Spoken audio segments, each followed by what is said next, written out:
Hello and welcome back to another World of Warcraft video. This time it's going to be a Transmog one. I haven't really done many of these, but I think that when I do come across some cool sets, it's probably worth doing a video on them. Now this one is very much alliance based, and it's something that in my opinion fits hunters the best, though I guess you could probably find a way to get into a shaman. But anyway, yeah, let's just get into the actual video itself. So basically it's very much alliance themed, and in general, the items here, if you just enter the item into Wowhead and then hit see item, other items with the same model, that will show you just various other methods of getting these items. The ones I'm going to list in this guide are just the items that I got to achieve this look. There are probably alternatives, so if one doesn't work out for you, then perhaps you could have a look at some of the others. Now then, let's just get right into the video, and we'll start with the shoulders. I don't actually use a head, and I'll talk about that later on. So then, I use the Angora, the Angora Pauldrons. Now, these are actually really easy to get.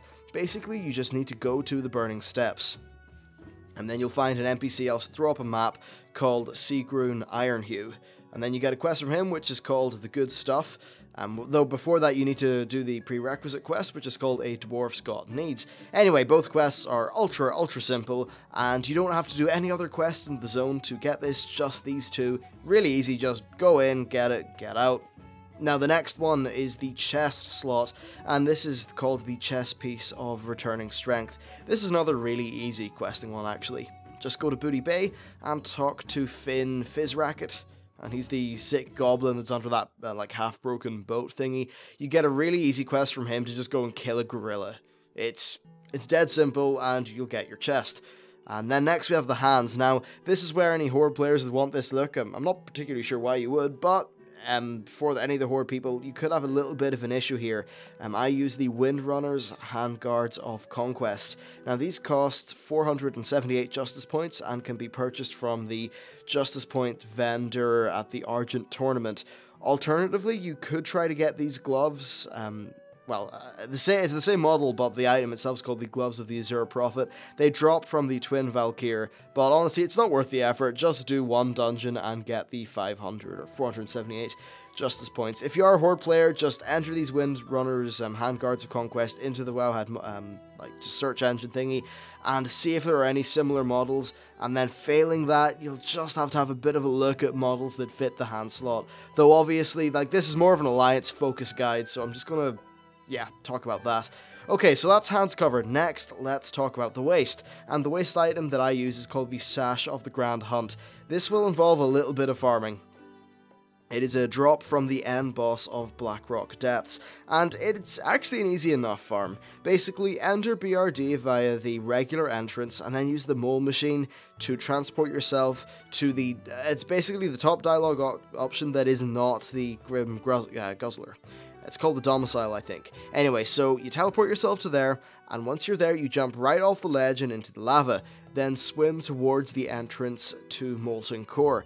After that, just follow the path to the final boss. Now, before you get through get to that boss, you need to go through a door, and to get through this door, you need to light 2 braziers. And to do that, you'll find yourself in this room. It's full of these little weak dwarfs. So, in that room of weak grey coloured dwarves, you'll find a whole bunch of red ones. These red ones will drop torches. So you want to kill the red guys, pick up the torches, take them to the 2 braziers, light them, and then that will open the door, and then you just continue on and kill Thessarian.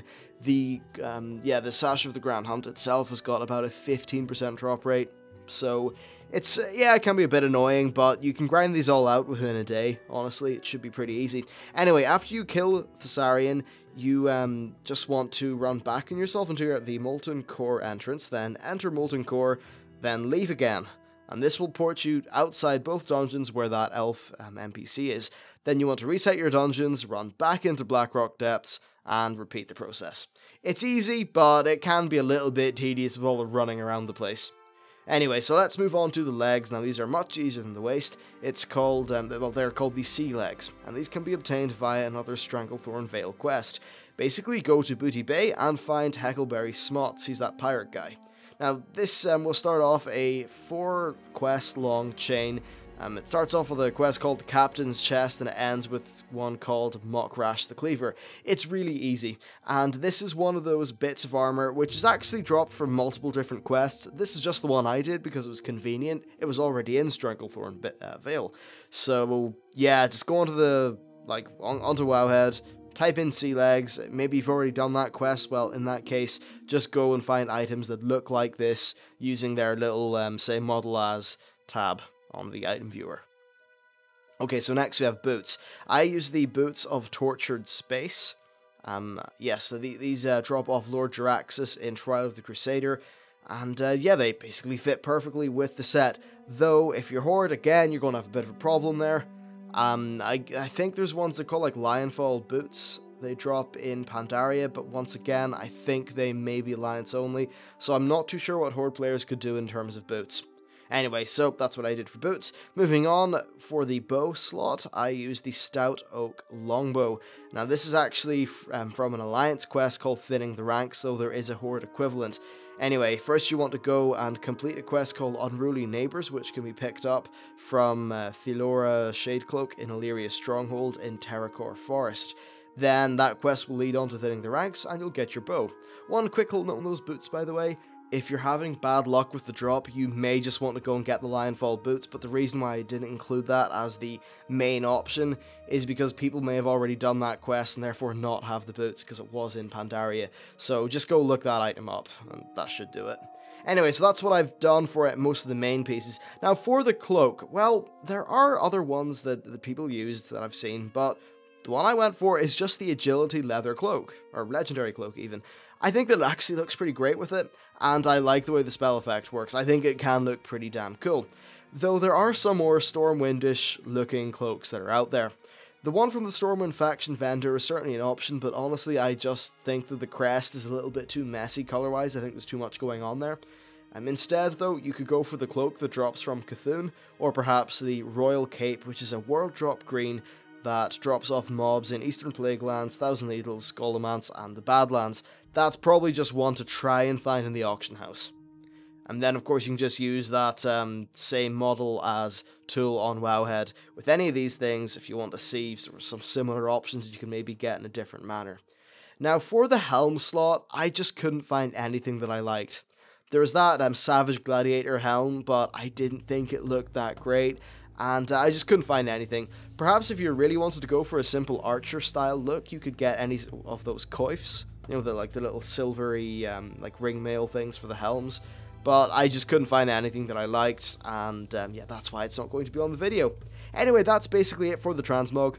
I got pretty lucky with 1 or 2 drops, and I was able to farm this entire thing in about 2 hours one evening, which I was really pleased with. And overall, it's just a really nice set. I had previously been going with the Burning Crusade Arena Season 1 gear, but I just wanted something with a different color palette that was just like a little bit nicer looking, I suppose, and I really like how this came out. Now bear in mind, I'm using this on a female Draenei hunter. I think that actually is a very good fit for it. It just works well with the blue skin. I suppose it means I don't have to get a shirt or anything like that. I guess you could probably just put on some sort of blue or maybe even a gold shirt to get more of the Alliance colors there. But I just think on the Draenei it looks really well. And also, I think helmless it looks pretty well on the Draenei. I guess it just comes down to the fact that the Draenei model is from the Burning Crusade. It's a little bit higher in fidelity, there's more polygons, and it's just not as damn ugly to look at, in my opinion, as some of the vanilla models. Anyway, that's it for the video. Hope you enjoyed it and perhaps found it useful. Yeah, thank you very much for watching, and I will see you next time.